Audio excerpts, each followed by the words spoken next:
اب میں گزارش کر رہا ہوں برادر عزیز حضرت مولانا خورشید صاحب دامت برکاتہم سے کہ مولانا تشریف لائیں اور انجمن کی کارگزاری پیش کریں۔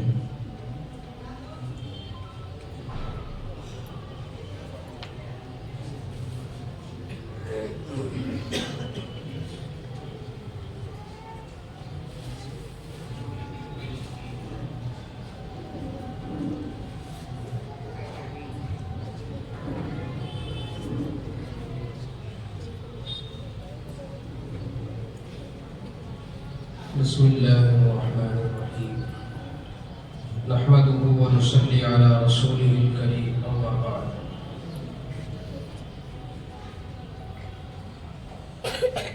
قابل احترام حضرات، علماء کرام، صدر اجلاس، طلباء عزیز،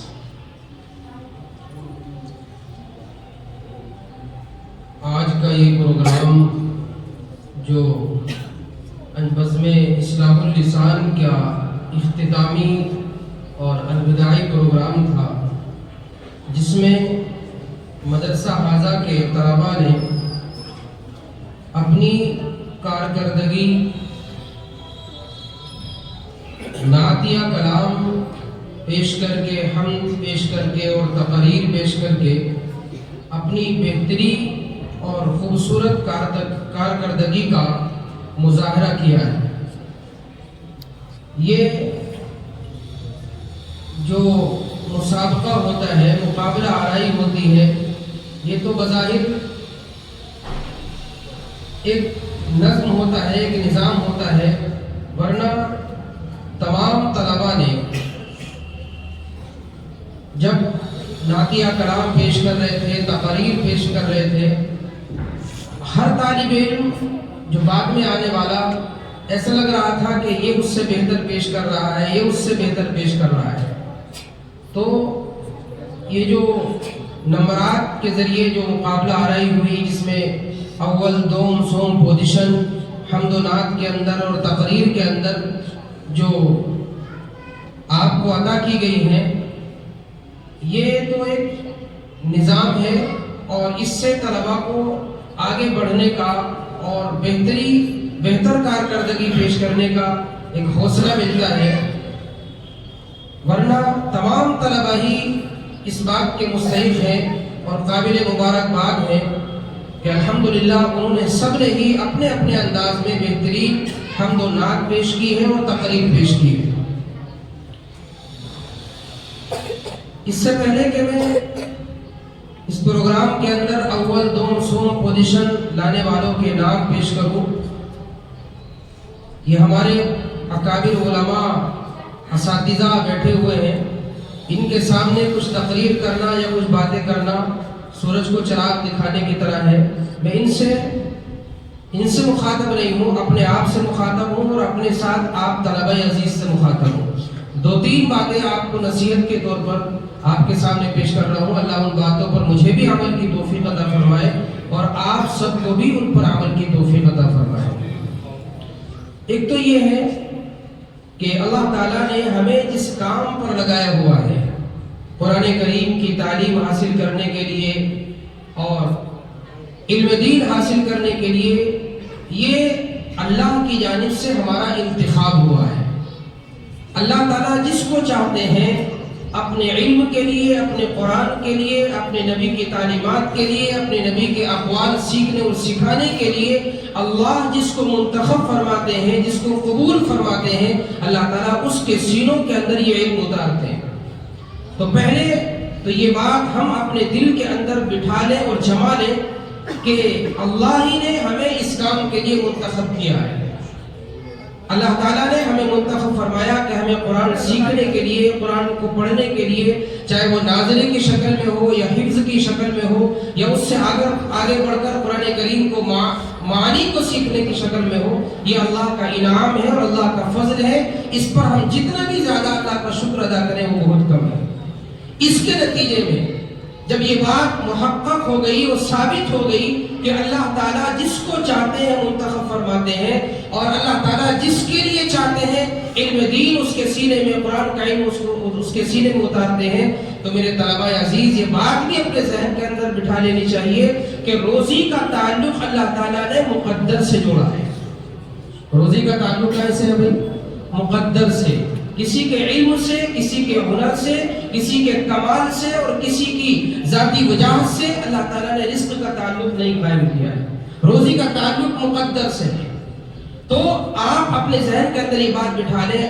بعض طلباء کے اندر یہ بات آتی ہے کہ یہاں حفظ کر کے چھوڑ دیں گے اور فلاں کام سیکھ لیں گے، فلاں کام سیکھ لیں گے، اور بعض جو عربی کے طالب علم ہوتے ہیں، مولویت پڑھتے ہیں، ان کے ذہنوں میں بھی بات آتی ہے کہ ہم آگے چل کر کیا کریں گے، ہمیں بہت تھوڑی سی تنخواہیں ملے گی۔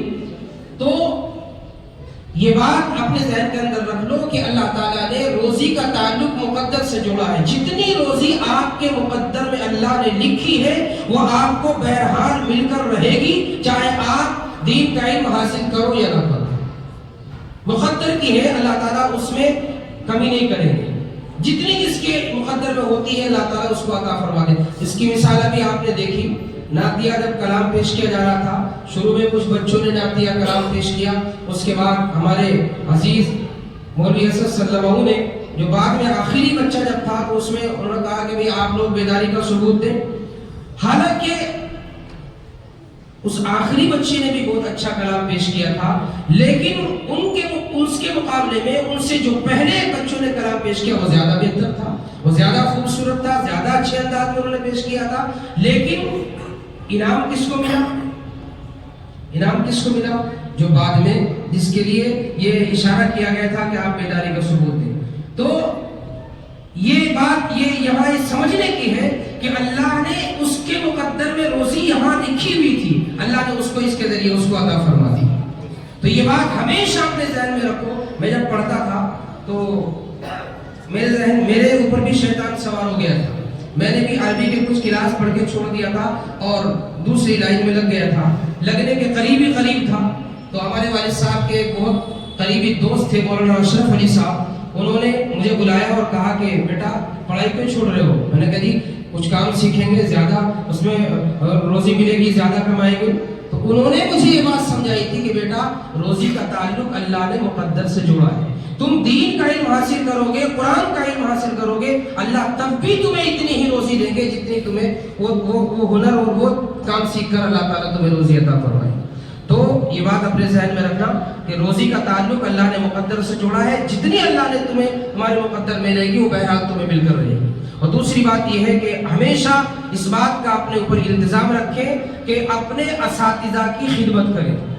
اپنے اساتذہ جو کچھ بھی جس کو ملا ہے، آج تک جو کچھ بھی جس کو ملا ہے وہ اساتذہ کی خدمت اور ان کی دعاؤں کے نتیجے میں ملا ہے۔ علم کی روحانیت اور علم کا کمال اللہ تعالیٰ اساتذہ کی خدمت اور ان کی دعاؤں کی برکت سے عطا فرما دیتے ہیں۔ ورنہ علم والے بہت پھرتے ہیں جنہوں نے اپنے اساتذہ کے ساتھ زیادتی کی، ان کا دل دکھایا۔ علم تو ہے لیکن ان کا فیض دنیا کے اندر جاری نہیں ہے۔ فیض ان کا جاری ہوتا ہے جو علم کے ساتھ ساتھ اپنے اساتذہ کی دعائیں لیتے ہیں۔ اس لیے اس بات کو بھی اپنے اوپر لازم کرو کہ جو ممکن بھی تم سے خدمت ہو سکے وہ اپنے اساتذہ کی خدمت کرو، اور ہمیشہ ان کی عزت اور احترام ان کے اپنے اوپر لازم سمجھو کہ ہم ان کی عزت کریں گے، احترام کریں گے۔ اور تیسری چیز یہ ہے کہ اب اس تعلیمی مشغلے کے علاوہ اپنے آپ کو برائیوں سے اور گناہوں سے دور رکھو۔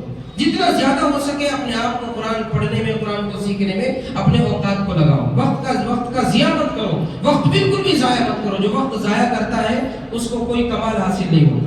اس لیے اس بات کو بھی ذہن میں رکھیں کہ اللہ نے ہمیں علم دین حاصل کرنے کے لیے لگایا ہے، ہم علم دین ہی حاصل کریں۔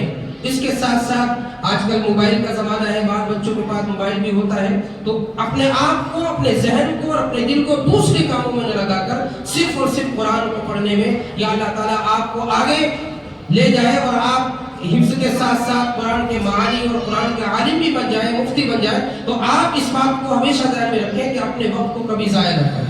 جتنا وقت بھی آپ لگائیں وہ قرآن کو پڑھنے میں اور قرآن کے علوم کو سیکھنے میں لگائیں۔ تو الحمدللہ بہت ہی اچھے انداز میں، بہت ہی خوبصورت انداز میں تمام طلباء نے پروگرام پیش کیا ہے. میں مبارکباد پیش کرتا ہوں اس مدرسے کے ذمہ داران کو اور اساتذہ کو اور معاونین کو کہ انہوں نے وہ الحمدللہ اس مدرسے کے لیے جان و مال سے اپنی خدمت پیش کرتے رہتے ہیں. اور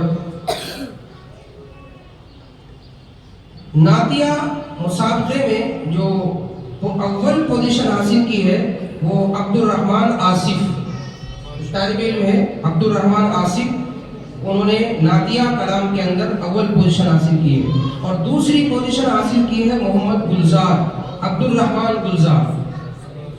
اور تیسری پوزیشن حاصل کرنے والے طالب علم کا نام ہے جو نعتیہ کلام کے اندر تیسری پوزیشن حاصل کی ہے محمد سمیر. جن کا نام لیا جا رہا ہے جنہوں نے پوزیشن حاصل کی ہے. میں نے آپ کو شروع میں بتایا کہ ہر بچہ پوزیشن کے قابل ہے، ہر بچہ پوزیشن کے. کوئی کسی کا اگر پوزیشن میں نام نہ ہے تو یہ نہ سمجھے کہ میرا اچھا کلام پیش نہیں کیا. میں نے شروع میں ہی بات کی، ہر آنے والا طالب علم جب بعد میں آ رہا تھا میرا دل یہ فیصلہ کر رہا تھا کہ میں اس کو زیادہ نمبر دے دوں. لیکن یہ ایک نظام ہوتا ہے، ایک اصول ضابطہ ہوتا ہے، اس کے تحت کام کرنا ہوتا ہے. ورنہ ہر طالب علم میری طرف سے اول پوزیشن کا مستحق ہے.